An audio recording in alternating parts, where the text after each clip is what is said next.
Hello again in this installment of Spiritual Wisdom. I hope you're all doing well, all 85 of you, and I'm grateful to all 85 of you that follow me here and of this little community here on YouTube, and I hope these videos are inspiring you and helping you in your spiritual journey and life's journey as well. And if you're new here, hello and welcome. My name's Nicholas. I hope you're doing well. And on my channel I talk about witchcraft, Wicca, paganism, self-love, crystals and their magical properties, as well as plants and their magical properties. And I do all kinds of readings on the channel as well. And I talk about all matter of philosophical and spiritual topics. So if you're interested in those types of things, you know what to do. Join this amazing community by clicking that subscribe button and click the bell icon so you'll be notified each time I upload a new video. And this is a safe place if you're practicing witch, Wiccan, pagan, or whatever spiritual path you may be on, because there's no right or wrong spiritual path. There's just the path that's right for you, the individual. Now today, this will be in all things psychic playlist, but based on the thumbnail and title of this video, you know what we're going to be talking about. Today, I'm going to be talking about the two types of psychics in our world. So, grab your favourite cup of tea, beverage, and this is a video where I'll be chatting to you about the two types of psychic readers in our world. Now, everyone is psychic some more than others, but when it comes to people doing psychic readings for the public, there are different types of psychics, because you'll get psychic mediums. Mediums tend to connect with the dead and give people messages from their lost loved ones. The type of reader I am would be classified as like fortune telling, because like I do like palm reading, tarot, tea leaf reading, and those three form of divinations is what I do, I've studied, and I do with my clients as well. So I do those forms, and an energy healing, which is not a psychic practice, but it is its own thing. I do that with my clients as well. However, when it comes to the two types of psychic readers in our world, the first category, and I'm not a big fan of putting people into boxes, and I would say everyone who does readings, they've got their own style, their own way of doing it, but it appears to say there are two types of readers in this world, because the first type of reader is someone who's not genuine, someone who's not who they claim to be. Now, by law, when it comes to psychic readings, it's looked at as entertainment. So in some cases, a reader will need an entertainment license to do readings at venues or certain places. And just because someone's got an entertainment license doesn't always mean to say that they're genuine. Doesn't always mean to say that they are good or genuine at what they do. And, you know, I would say when it comes to someone being a psychic reader, it's a little bit like being a comedian, because if someone's a comedian, they're going to have a lot of people that love and enjoy that person's work and find them funny, but they're also going to have a lot of people that find them very, very vulgar and just don't like their energy or their work type of thing. But it's based on experience, because most psychic readers, and myself included, psychic reader is one of those career paths or a path in life that relies on word of mouth. There are other ways you can advertise, get yourself out there, but it does rely on word of mouth. Now, if you do readings in person, which I tend to do, it does rely on word of mouth, but even if you've got an online business, it still technically relies on word of mouth. Like, you can advertise it through online, but people are gonna, if your site's got more good reviews than bad, then that's a sign that person is good and genuine. But that is, the first type of psychic reader is someone who's not genuine. Someone who makes it up as they go along type of thing. Someone who makes it up, someone who plays mind games and, and sort of guesses things or makes subtle hints, and then they want to confirm with you if that's right or wrong type of thing. Which is a bit of a red flag, Now, as a psychic reader myself, because I'm very clairvoyant, but when I do readings for people, I also feel certain things and see certain things, and I'll say what I can see and what I can feel. And what I usually say with that client, it resonates with them, it makes sense. And I don't ask questions. Sometimes someone may want a query reading where the client is a question and they want you as a psychic reader to divinate on that. Sometimes we do those types of readings if the client wants one of those readings, but more often not, the readings I do are blind readings. So the client keeps the question they've got close to their chest, and they just want to see what comes through in the reading. And usually, what I pick up in that reading, based on be it a tarot card reading, palmistry, and sometimes if I'm around someone enough, I can see their aura, their energy they're carrying, and I can feel certain things off people. So yes, though I like to use tools to do readings, and they just unlock what's already there, if someone's in my presence, I can read their energy as well and feel certain things. But there are people out there that are not genuine, and I can't really say who's genuine, who's not, because that comes from experience. You know, and I would say if you're a client and you go to a psychic reader, you're gonna feel this person, they're down to earth, they're very nice natured, and you're gonna feel safe. But on the other hand, if you feel this person is not genuine, they're not what they claim, your intuition's gonna tell you if this person's genuine or not. And also if they play mind games, and they play mind games, and then they ask you questions, you know, but to get you to confirm what they've already said, type of thing. So you're gonna feel, you know, personally, you're gonna feel I'm being ripped off here or not.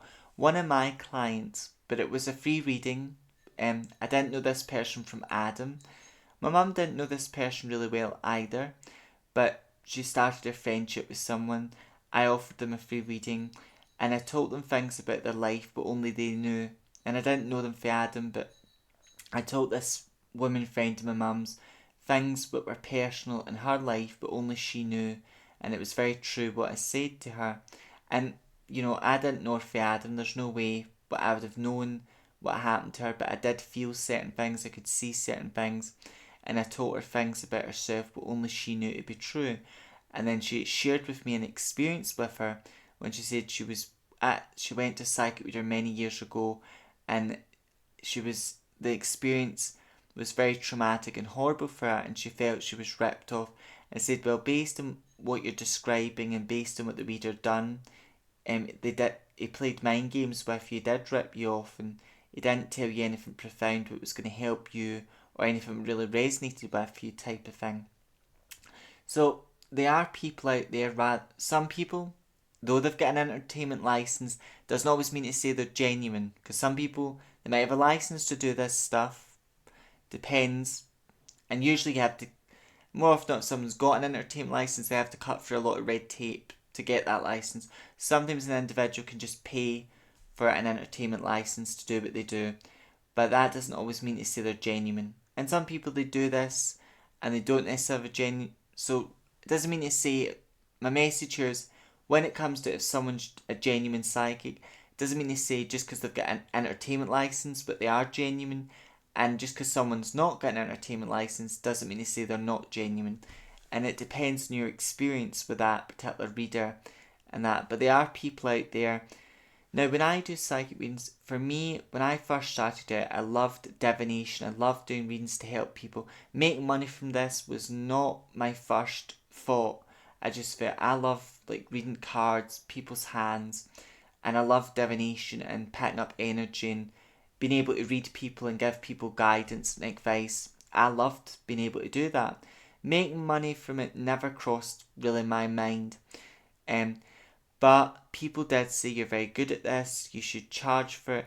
And because of that mindset, and I think a lot of people are spiritual with that mindset. If you're spiritual, you're not meant to make money from spiritual things. But that's, you know, my spirit guides, especially Goddess Hecate, helped me break out of that mindset. And I feel there's a lot of, because we all have to make money. Money is a key what we all need to survive, and also money is something we need in this life to achieve our goals, our dreams as well. So money's a need as well. And I do think it's very healthy to make money from what you love and enjoy and from things you're good at. But a lot of these people who are like your con artists, your fake psychics, these are individuals who just see this as they're not interested in helping people. They don't have genuine gifts, and they also don't do genuine practices. So they're not meditating every day, they're not working with crystal energy, plant energy, or they're not even studying spiritual things on a daily basis. Just like when I was talking about how the video 13 things would take time to build up, just as the third thing in that list was spiritual practices. And a lot of people are genuine psychics. They do spiritual practices on a daily basis. They practice things like centering, grounding, visualization methods, meditation. They may work with spirit guides.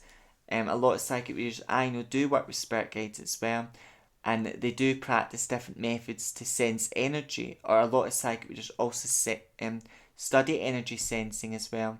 And being psychic, in my book, in its most simple form, being psychic means to read energy. So the first type of psychic out there is your fraudsters, people who are not good and not genuine, and are not even worth they're not worth their salt, put it that way. And then the second type of reader is people who are genuine. People who are genuine, people who do meditation perhaps on a daily basis, or they work with certain crystal energies, plants, or they work with spirit guides, and they also study spiritual and archaic topics. They study this. And in my own case, like I was, from a young age, I was very interested like magic, spell work. Money magic is something I'm really good at, and I used to do a lot of money spells for my auntie, and even for my mum, and a lot of those money spells worked as well. Now, of course, magic will always take the path of least resistance, and I do think when it comes to money, it's important to look at, right, are there any mundane methods I can use to fix my money problems and finances? And if so, then go the everyday route. But if you feel that magic is your only option, or you feel changing, before I do a spell, I didn't when I was younger, but before I even do a spell now in my practice, I will do some divination. I'll ask my angels and guides, should I do this type of spell or magical working to achieve this goal or to bring about the change I want, and they'll either say yes or no. When it comes to there were spells I done, like my auntie, I stayed with her one night, and I had this big beautiful 5,000 spell book. We looked through it together. My auntie found this beautiful money spell, and it said get a tarot card, a tea light candle, 2 dice. There was no chanting, the book just said visualise your intention, what you want, your desire. My intention, my auntie had a Hot Picks lottery ticket on, and it was my intention for my auntie to win that Hot Picks lottery ticket. And that night, I done the spell, we both done it together, my auntie won the Hot Picks lottery, And then my mum, there was 2 spells I done with my mum, which helped, and she won it in the space of won it once, and then a couple of weeks later she won it again. So there's 2 spells I done with my mum, but also helped her win the Hot Picks lottery as well. So, but from a young age, money magic was something I'd done, practiced, studied, and then I was really interested in divination, and I was interested in anything to do with witchcraft, magic, spirituality.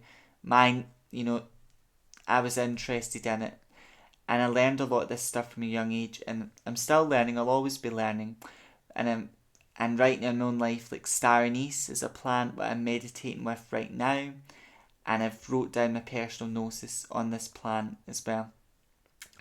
But there are genuine people out there who are psychic, and a lot of people who I've done readings for.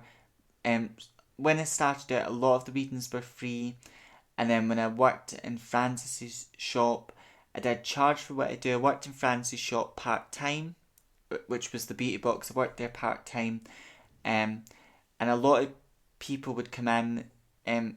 Some days, some weeks there'd be no one there, but the other weeks would be really busy, and lots of people would come in and get a reading, and customers would come back because what I said to them happened, it unfolded for them, and a lot of people felt what it was worth their money, what they were paying, and it wasn't ridiculous amounts of money. They felt what I was charging was reasonable, and what I was worth my salt, and that I was genuine. And I don't like to toot my own horn, but I would say I am genuine and good at what I do as well. And I know there's lots of readers out there that are good at what they do because they've studied tarot, I would say, because spirit speaks through symbolism, and there's a lot of symbolism in tarot. Um, but there's a lot of people like myself who are really interested in spiritual things, and they spend money, myself included, spend money on like buying tarot card books, buying tarot card decks, because those of us that know things about tarot, like I know things about it, but I know in this lifetime I'll never know everything there are to do with tarot, but I'm always learning more, and with tarot there's always more to learn as well. Always more to learn. And I used to hate the word maybe.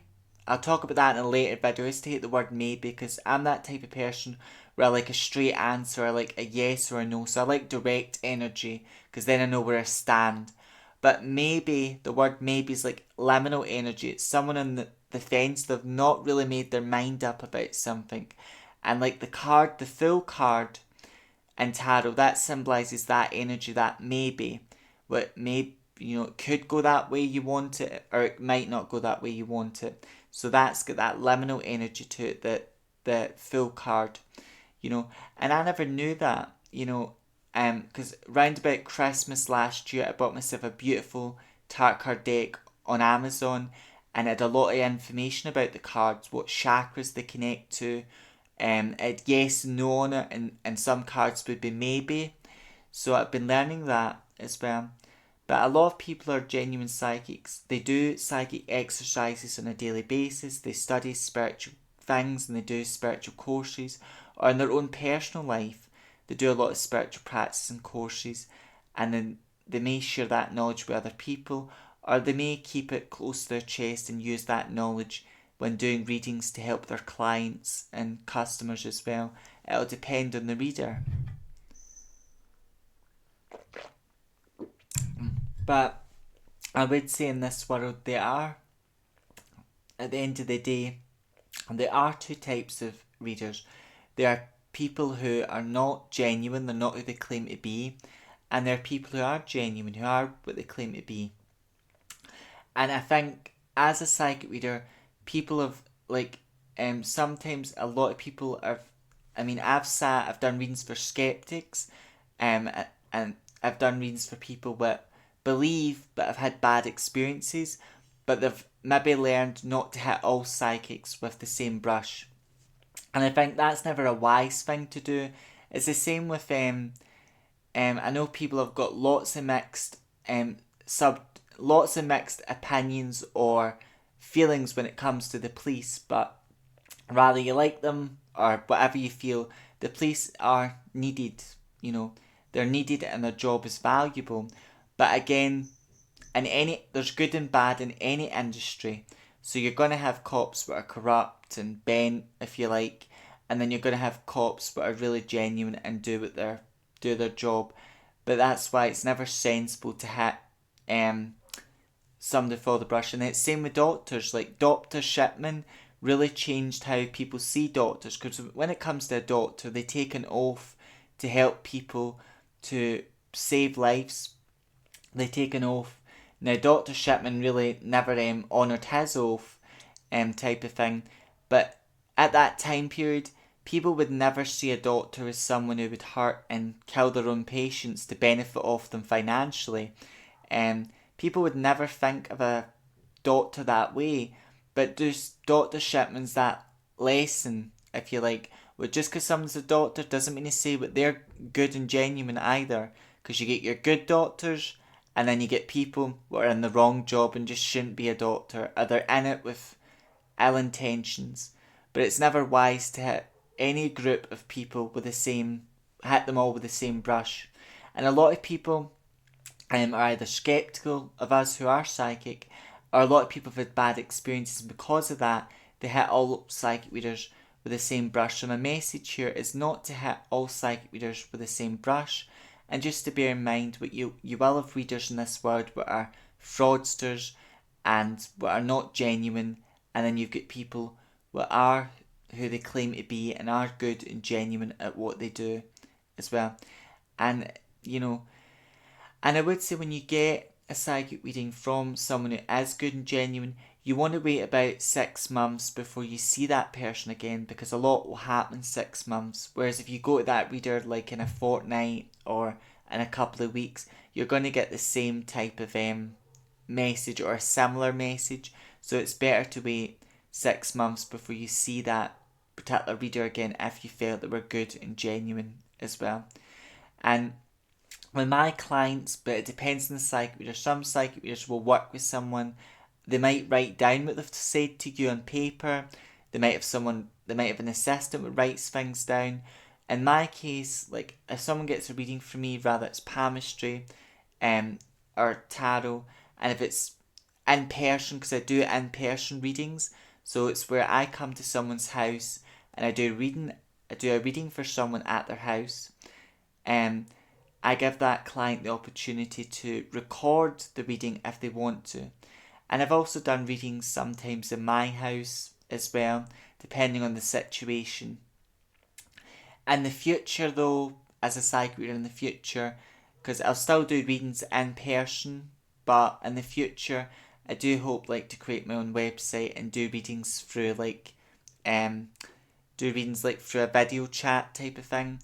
Do tarot readings through a video chat type of thing. Intend to do that in the future. But as always, I hope you find this video today helpful. I hope it gives you some guidance, food for thought, as always, giving you the sage. And just that's the most important thing with any of my videos is the message, and that's the message. There are two types of psychic readers in this world. You get people that are fraudsters and not who they claim to be, and then you get readers who are good and genuine and good at what they do as well. So until next time, take care, look after yourself, walk your spiritual path with pride, and if you're part so much of me, stay witchy, blessed be.